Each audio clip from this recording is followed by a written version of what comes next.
There's a famous formula, which I'm sure you heard of, E+R equals O, where E is the event, something happens to you, R is your reaction, and O is the outcome. And the only thing that matters is your reaction to whatever comes up.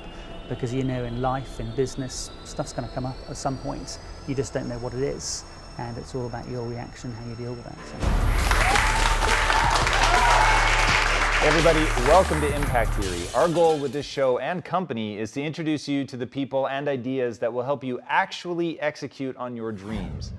All right, today's guest is a successful entrepreneur, adventurer, and serial disruptor who grew up in a tiny fishing village in England that had a total population of 35 people.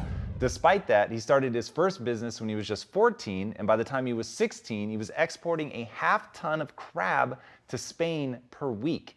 Since then, he's founded several other successful companies, including one that he sold for a seven-figure sum while sailing on a yacht in the Pacific Ocean.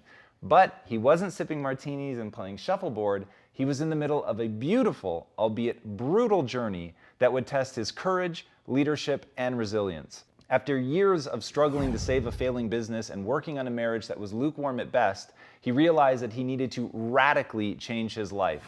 So he let go of his ego, set about building a business that could thrive without him, and then set sail on a seemingly impossible trip, sailing around the world with his wife and 3 children ages 9, 7, and 2. They would ultimately be at sea for 2 years, circumnavigating the entire globe 1.5 times while being crammed into their small boat with limited supplies. But not only did they complete the voyage successfully, the experience was entirely transformative and laid bare for him the fundamental truths of effective leadership.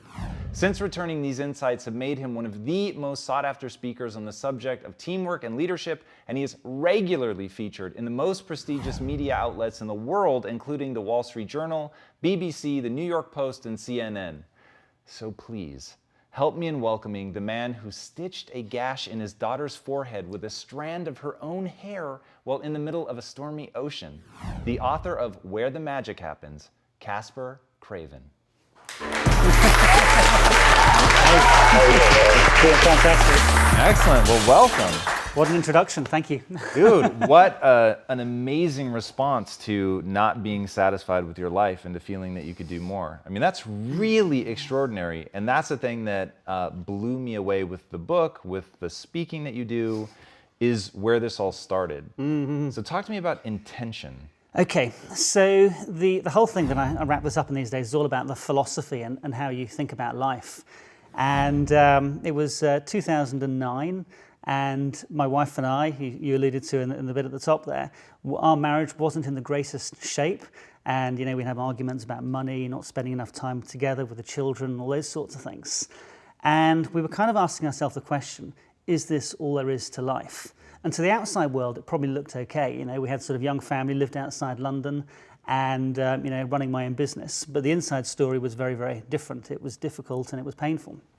And it all changed. It was the 13th of June 2009 when it was actually my brother-in-law suggested or told us about this family who sailed around the world, and then went on to say what a ridiculous, crazy idea that was, which it was. And then we basically, my wife and I, that was the seed that caught our imagination.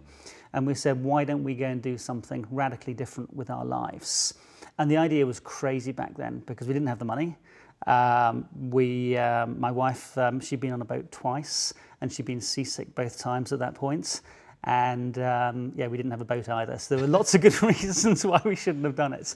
But it was all about sort of saying, let's do something radically different with our lives.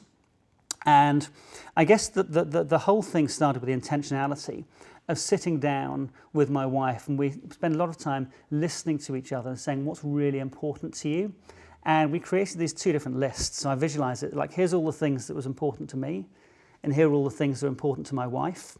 And we just found where there were things that crossed over. We had an intersection, which is my thumbs here. The rest of it we dropped. And we just focused on those few things that we had in common.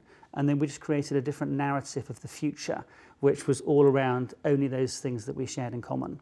And that was kind of that was where it sort of really started to come to life.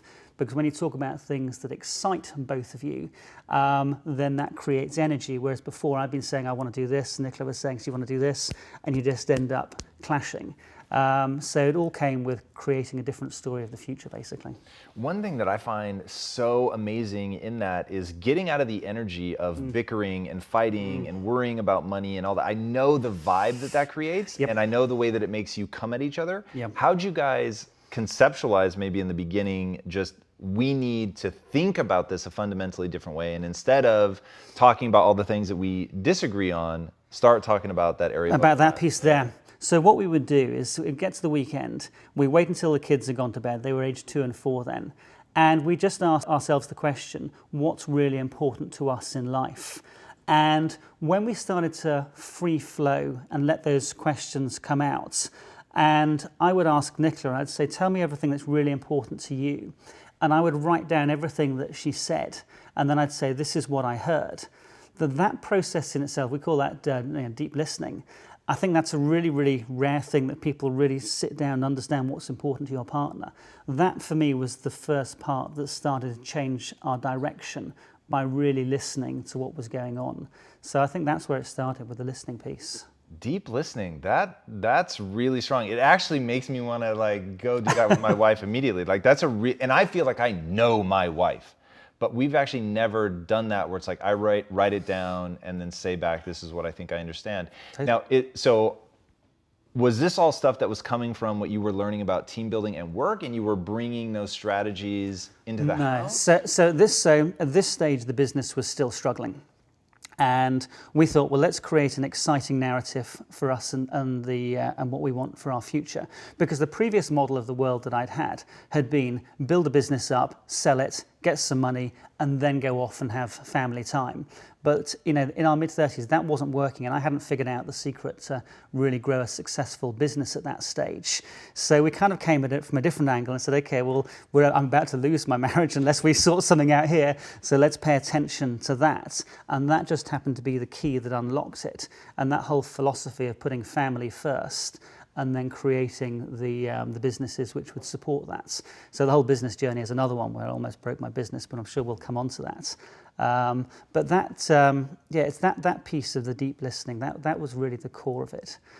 And what were things that you were learning, and were the things you were learning getting you excited because you could see a shared area of energy where, like, I know we'll create a really cool vibe here if we start getting amped up about that? So going back to when we had that, there were literally only 3 things that we shared in common. We wanted to go and see the elephants in Africa, we wanted to go diving on the Great Barrier Reef, and we wanted to go to Carnival in Brazil.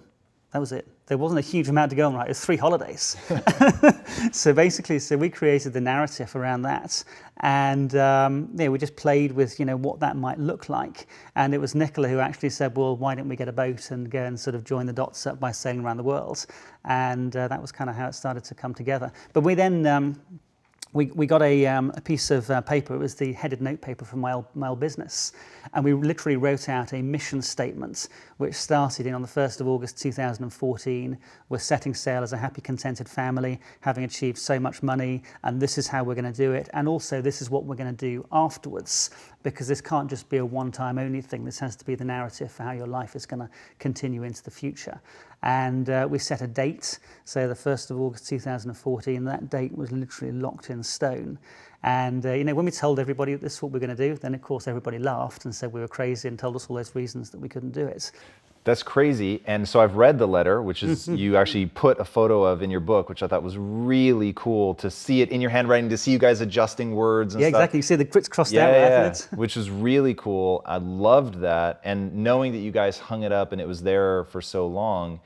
But what I love is the tense that it was written in. It was like you had already done it. Yes. And so that was really interesting to me, that you would choose that to do. We have left and we have made the money and established the connection as a couple, and I thought that was really pretty powerful, especially if you're looking at it every day. Well, it's interesting. So one of the influences I had back then was a book, Psycho-Cybernetics, by Dr. Maxwell Maltz. And there's the whole process he describes in there, the theatre of your minds.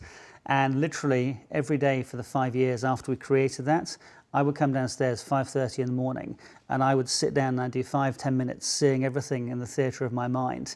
And I would see us buying the boat, I would see us sailing down the English Channel, sailing into the Canary Islands. I'd see the flags fluttering, all the little the detailed bits and pieces. So yeah, that was an important part too. Yeah, that's really powerful. One thing I found so interesting in your story is that you guys had a lot of naysayers, but the way you respond to them was not what I expected. How'd you guys handle naysayers? So it's interesting, right? So someone gives you criticism, right? And they come at you like this. The first reaction is to push back. And my experience, when you do that, you just end up with an argument and nobody wins, and that's not particularly helpful. So it was helpful, by the way, in the process I'm about to describe, that it wasn't just me, it was me and my wife together. The whole thing, we talk about we rather than me.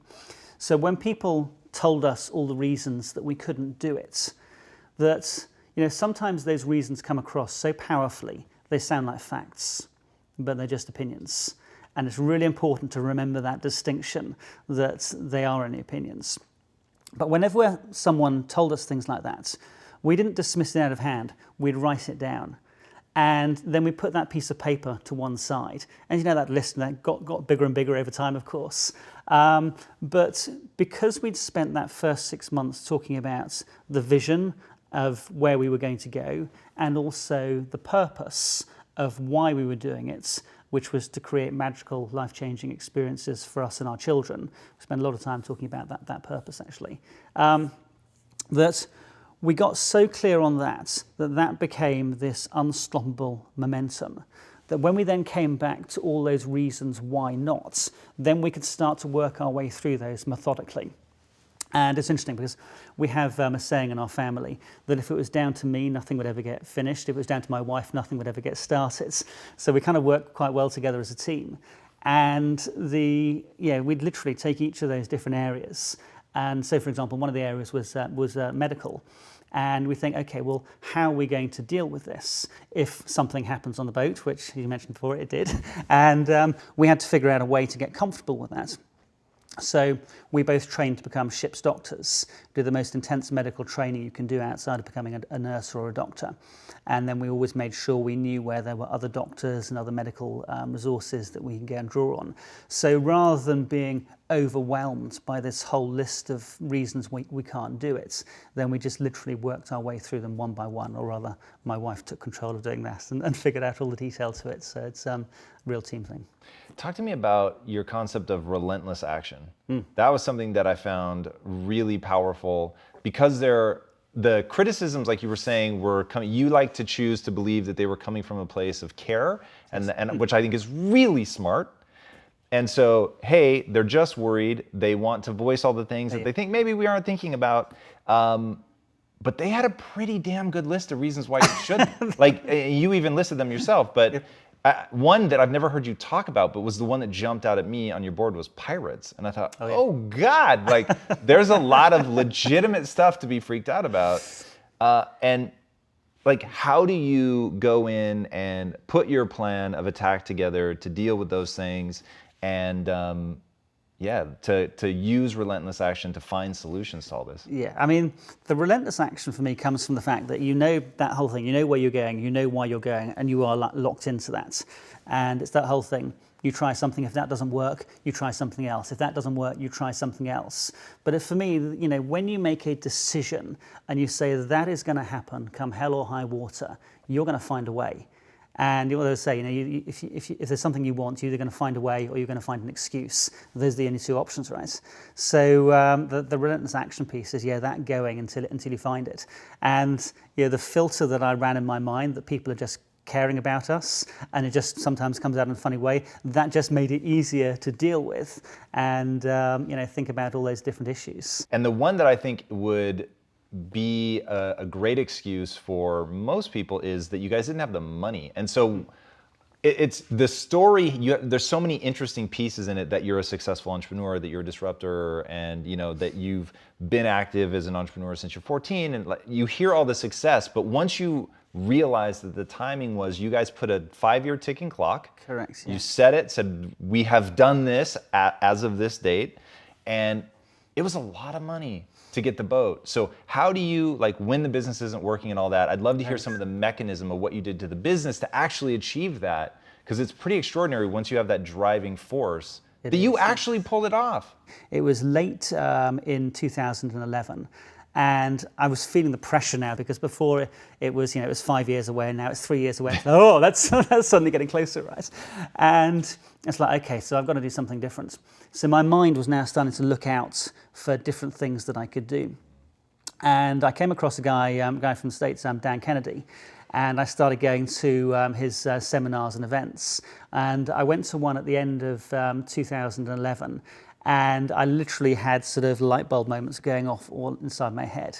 And so I went back into my business at the beginning of 2012, and I started implementing like crazy. I hired new staff, we launched new products. I was doing all these different marketing campaigns, videos, paper copy, newsletters. And literally, I was charging through the business like a man possessed, because I had 3 years to get everything ready. And we got to the end of Q1, and my business partner, his name's Ed, took me to one side and he said, Caspar, if you carry on doing what you're doing, every single person in the business, including me, is going to leave, because you are driving us crazy and you're forcing these ideas on us, and it's all utterly ego-driven. And, slap in the face. It's like, okay, so there's this thing that I really, really want to make happen. Now only 2.5 years away, and I realized that I've got to have a different approach. So I found this lady called Margaret. She became my savior, and she was a leadership training expert. And we did all this stuff, drawing pictures and figuring out, what was my leadership style and how could I engage the rest of my team in the business. And I started to have some light bulb moments going off at that point about how do you truly build a team to make something happen. And taking my ego out of it was one part of it. Another part was getting really clear on the vision, where we're going to, the purpose, why do people care, a values-based approach. That was a huge part of what we did, both in the business, and then we'd apply that in the family as well. And then just finding brilliant people and building on their strengths and letting them do what they're amazing at. And this is stuff that you know and lots of other people know out there. But it was sort of kind of stuff that I knew, but I wasn't doing it. So we literally started to put that in place in the business. We did a lot of work on our values, and we agreed on our values as a team, and we started to find ways to bring that into the business day to day. And literally that was the turning point for the business starting to take off. And I think in the 12 months that followed that, we grew at the fastest rate we'd ever grown before. We made more profit than the previous 6 years combined. And literally the business was just starting to take off. But it was all just from that mindset shift of, rather than saying it's about me, it's about we, and how do we engage everybody in the team to go and do that. Dude, I love that. That concept has been transformative for me as well as an entrepreneur. Give us some detail about the being a values-driven organization or family, what that means, like what's that process? Okay, we got creative, and we got magazines out, and we got nice food and drinks in, and we started to say, what values are the things that we want to feel proud of how we show up in our business. And literally, we only had a small team of 10, 12 people, and we engaged everybody in that debate around what are these values. And then we distilled it down to a shorter list, and then it came down to 6 values. We created a picture to symbolize all the values. So it's a picture of a lion. So courage was one of the core values. But we also spent a lot of time saying, what is it that we do when we demonstrate this value at its very best? Because if I say the word courage and I ask 10 different people what that means, I'll get 10 different answers. So it's creating that shared understanding. So that was the first piece. Then the next piece was making sure that lived inside the business, which very simply, I get all the team together, we do a weekly scrum on a Monday morning, we talk about our priorities. And then I would just call out 2 people, and I'd talk about specific actions that I'd seen someone do. And I give out bars of chocolate, candy bars.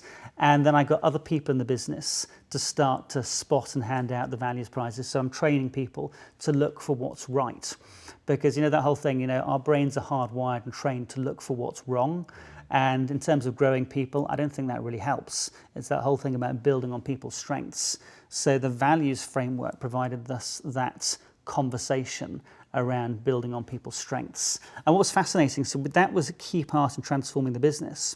There's a famous formula, which I'm sure you heard of, E+R equals O, where E is the event, something happens to you, R is your reaction, and O is the outcome. And the only thing that matters is your reaction to whatever comes up.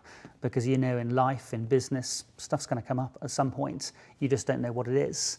And it's all about your reaction, how you deal with that. So, yeah, that's an amazingly powerful math equation, and really makes me think about your marriage. And this, I think, this was so beautiful to me in your story, because, okay, the event is sort of like life isn't as fun as I thought it would be, which is like that insidious, it's so, like you described it perfectly. You said it's like 60 degrees. It's not overly warm. It's not too cold. So you just sort of settle in there. And the insidious nature of how quietly that can just take over your life. So that's the event, right? Now, most people's reaction to that is essentially nothing, to just lay helplessly in the frustration. But your guys' reaction wasn't divorce, it wasn't to scream and yell, it was to go, hey, we want something better, and to build this shared vision. What was it about coming together on a boat in difficult situations? Like, you guys knew what you were in for. You've done this before by yourself or with a team, but not your family. So you know what's coming. You know it's gonna be hard. It's a little bit like a foxhole life. But I see the images you guys took where your wife looks giddy as you guys are planning everything. And she gets seasick. So like, I can feel the two of you knowing that there's gonna be something about the proximity or something that is gonna help us with these issues. So what was it? Like, why was that such a beautiful, magical time when it sounds just kind of dangerous and cramped and lonely? what a great question. The essence of that for me was the whole thing about truly working together as a team and appreciating the strengths each person brings to it. And I joked before about, it was down to me, nothing would ever get finished, down to Nicola, nothing would ever get started. And it brought that deep appreciation of each other, but also being on a boat as well. There's that reliance on each other, that deep reliance. And, it's that whole thing that, when you're facing adversity, that does bring you closer together. And I'm glad you mentioned the bit about the 60 degrees, because that's, I think, where we were before. And we did all the screaming and shouting and all that sort of stuff, but it doesn't do any good because nobody's listening and nobody cares, right? So you come back to it, it's like, well, okay, if I want something different for my life, if I want more for my life, then I've got to take control of this together.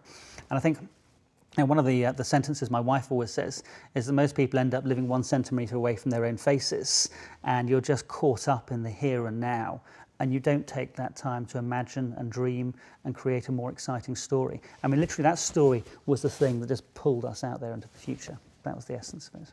Dude, that's a pretty rad R. Like, that is a great way to react to this scenario. And for me, was the part that was the intoxicant that pulled me into your world.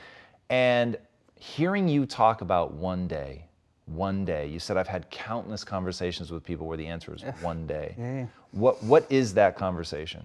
So the whole thing, you meet so many people, one day I will go and do this. One day I will go and get that beach bar in the Caribbean. One day I will get fit, whatever it is. And it reminds me of when I was building my business before. I'm building a business, and in 5 years' time, I'll sell it. But no matter how close I got to it, it was always still 5 years away. And so the essence of that is putting that date in the diary and making that firm decision. That is going to happen, and there's no two ways about it. So that was literally the thing that changed it all. So talk to me about clarity. Like, how important is clarity? Do you encounter that? I know you do workshops and stuff. Do you encounter that a lot with the people that come to you, that they just don't really know what they want? Yes, that's a huge thing. And I was talking about when we came up with that vision, we didn't just sit down one weekend and there we go, we created the piece of paper. It took us 6 months to create that. And a large part of that is you ask yourself the question, and your conscious mind will throw out half a dozen things. But what I'm really interested in is the stuff that comes out of your subconscious mind, the stuff that's been buried over time. Because that whole thing, you ask people, what's happiness to you, or what do you really want to do? People say, well, I don't know. And so it's investing the time to go deep into that process and understand what it is and uncover those things, not just for you, but for your partner as well. So it's just finding a different thing and challenging the norm and just sort of finding your own path. Oh, that's really incredible. So you've really become known for your ability to build strong teams and leadership. And I know you give a whole talk about the 8 cornerstones of leadership. What are they? How can people really build that into their own lives? Okay, so I always think that the things that will make you thrive in business are exactly the same things that will make you thrive in a family. But it's having a really clear vision of where you're going to. It's knowing why that's so important to you and the reason why when you get knocked down, when everything fails, when my business partner, everybody threatened to walk out, it's like I've got a really strong reason to make this work. So I'm going to get back up together and make it work together. The whole piece about relentless action, and you go until you sort of find the way.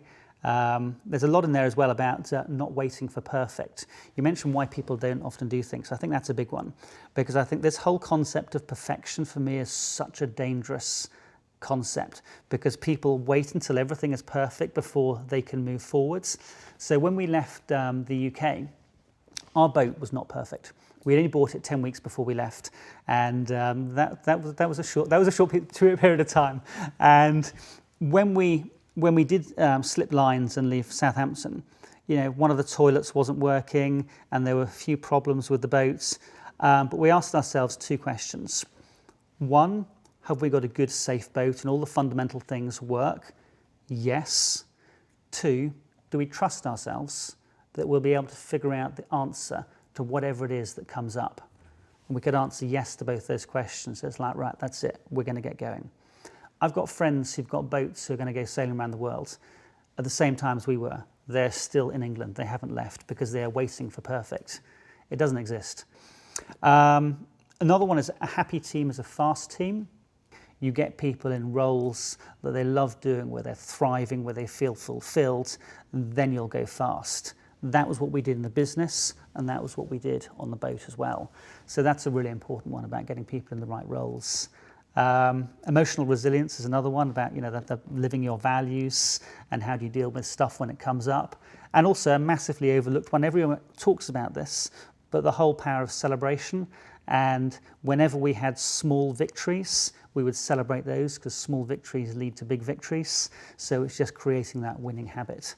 So those are pretty much the lessons that I share with people, both in families and business, same principles. That's really strong. So as you're building out these teams and you're getting people moving and you're realizing that there's a level of happiness that is bringing everybody together, going back to the business world, how do you begin to scale that? How do you take that culture and pass it on so that you can leave? Yeah, I asked myself the question, how can I create a business that can run without me? And that question led me to the path of, again, taking my ego out of it, but making myself redundant from the business. And I always think that's relatively easy to find people who are better than I am in every single role that I can go into. So, I'm very humble about that. There are some very, very talented people out there. And it's just finding people, better than me. And my piece, I guess, was helping to set that fabric of the culture, of the direction, of the purpose, and getting people to do that. Because, those are the perfect teams, right? You talked about essentially getting out from under your own ego, that your ego was holding you back, that the running the company was coming from that place. How did you get out from under it? How did you still get pride in yourself? What was it like to navigate that? Great question as well. The first point of how I got out of my own ego was the rational thought that if I didn't, we weren't going to be getting on the boat. So it's that whole thing, have you got enough leverage on yourself to be able to make a difference? So talking about leverage, I think that's really interesting, and I really hope people at home are listening, because this to me is the difference between people that go on to do the things that they want and the people that go on to one more, or one day. Mm-hmm. How did you create that leverage? Because you didn't start with it. So how did you turn that? I know you're a fan of Tony Robbins, so I'll use his language. Yep. How did you turn that want into a need? I mean, it all just comes back to that fundamental thing that this has to happen. And the thing that's standing in the way is me. Dan Kennedy used to have a great saying, which is, you've got to get out of your own way. And that whole thing with, turning that want into the need, that needs to happen. Otherwise, the whole thing is it's not going to work otherwise. And was part of it sitting down? So I'm imagining it. You've got the thing. You guys actually put it up on your wall. The mission statement is shared. You can feel that like my marriage is actually getting better. We're connected. We're excited. We've changed the energy of the way that we talk. And so, was there anything that was like, I just want to keep doing this, like the process, the planning, and that in emotionally investing in that, did it begin to escalate in your mind in importance? So what was interesting, I mean, through that whole process of consistently doing that, I mean, there were times when it was tough and you didn't feel like doing it. And I kind of painted the picture as like, 5 years and it was all plain sailing. But, we had our sort of, moments of ups and downs. And it's funny, we ran a workshop a few weeks ago, and we brought out, for the people, we actually ran at our home, and we brought out this map of the world, and someone said, why is that map all sort of crunched up? And it's like, I had to confess that I remember getting to a point of like extreme frustration, and like nothing was working. It's like, ah! But then like 3 hours later, it's like, okay, tape it back up together and put it back up on the wall. And okay, we're carrying on again. So, they were definitely sort of, more challenging points in the journey, and you've got to put it back together. I love that. I think that's really useful for people to understand, like, because the relentless action, which is definitely my favorite phrase that you have, relentless action doesn't mean that it isn't going to get frustrating and hard, and sometimes where you're like, I don't see a way out. Do you have a process for when I don't see a way out, how do you keep moving? The thing that I've learned, whenever I get to a point where I don't know the answer, I feel the frustration building up in me, map coming down off the wall, that sort of stuff. I now know that's a trigger. I've got to go and learn something. That's interesting. So I've got to go out and find the very smartest person that I can to help me get through whatever it is that I'm facing. Because I know whatever I'm looking at, someone will have faced that before. You've talked about what you call breakthrough thinking. Mm-hmm. What is breakthrough thinking? How can I build that into my life? So for me, it's the philosophical shift when you say, I don't know the answers to this. I've got to go and find someone who is doing something that's radically different to me, and then I've got to change the way that I look at this. So I guess my favorite example of this is this whole thing of family first. That was our first piece of breakthrough thinking, because before it had always been business first, make money, then go and do family stuff. And it was literally turning life on its head and saying family first. So for me, that's an example of breakthrough thinking. It just approaching stuff in a different way. Another one would be that whole thing of the criticism, rather than responding to it and like being like this. It's like, okay, let's just sit back for this moment and think about this. How do we take a different approach to it? No, that makes a ton of sense. So I'm going to ask the question that I would have been curious to know had I met you as you were about to embark on this. And I think is what made me like this story so much is I don't have a good answer to this.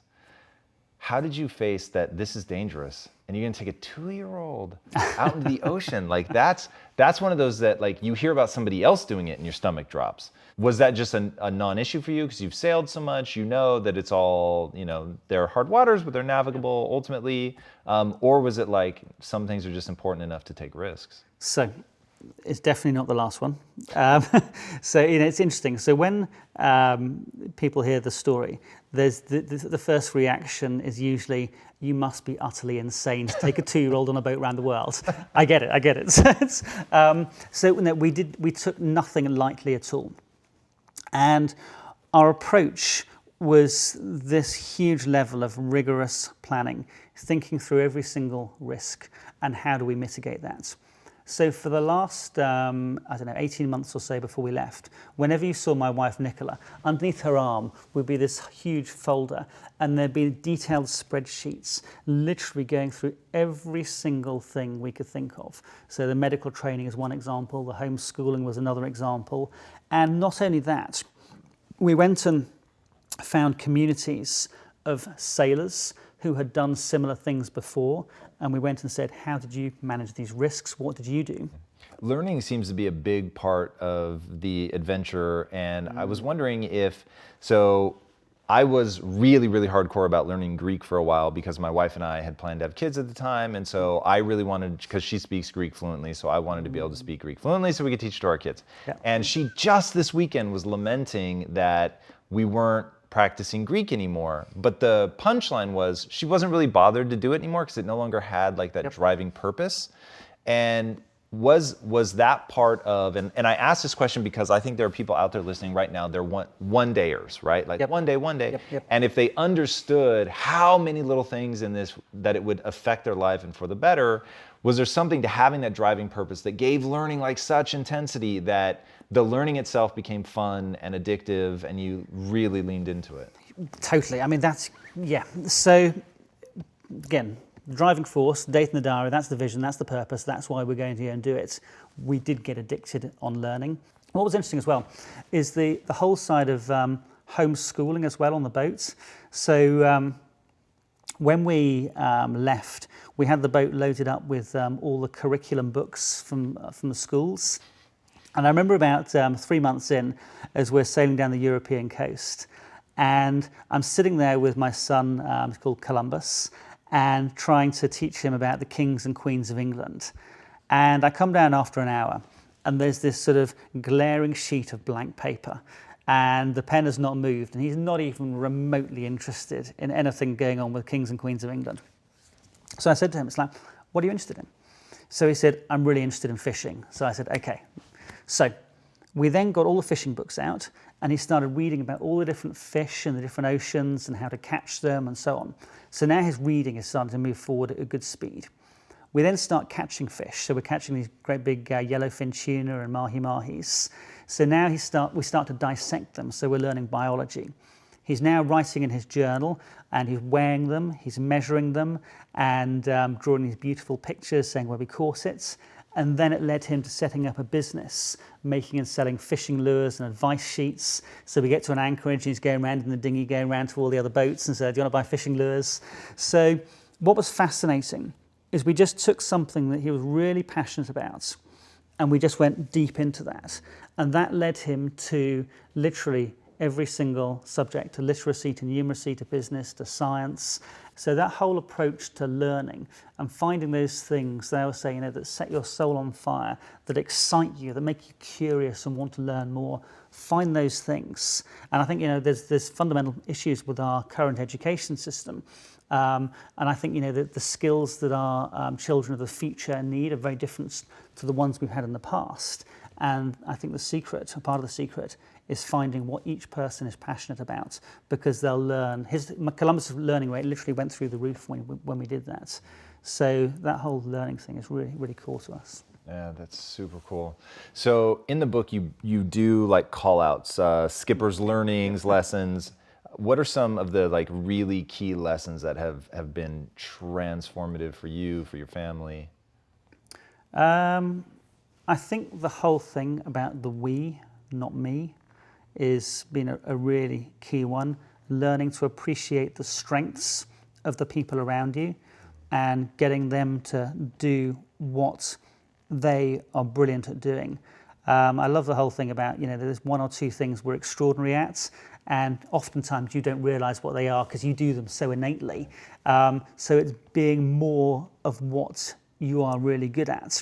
So it's getting in your own zone and doing the things that ignite you. So I think that's probably a big one. And I think, yeah, the other thing is, that shared narrative, that shared story, that's literally where it starts, creating an exciting story of the future. That's the big one. Love that. All right, before I ask my last question, where can these guys find you online? Okay, so my name's Caspar Craven. There's only one of me out there. So CasparCraven.com, Facebook, Twitter, LinkedIn, all those things. So nice, yeah. And it's a superhero name, so I love that. My last question, what is the impact that you want to have on the world? Okay, so the impact that I would love to give both practical advice and inspiration to millions of people all over the world to grab hold of life and say, what's really important to me and my family, create that exciting story, and then reverse engineer your life to meet your family goals. Nobody ever gets to the end of the days and says, I wish I'd done this. It's always all about family. Put family first, work together as a team, and be brave, step outside your comfort zone, and go and make that family story happen.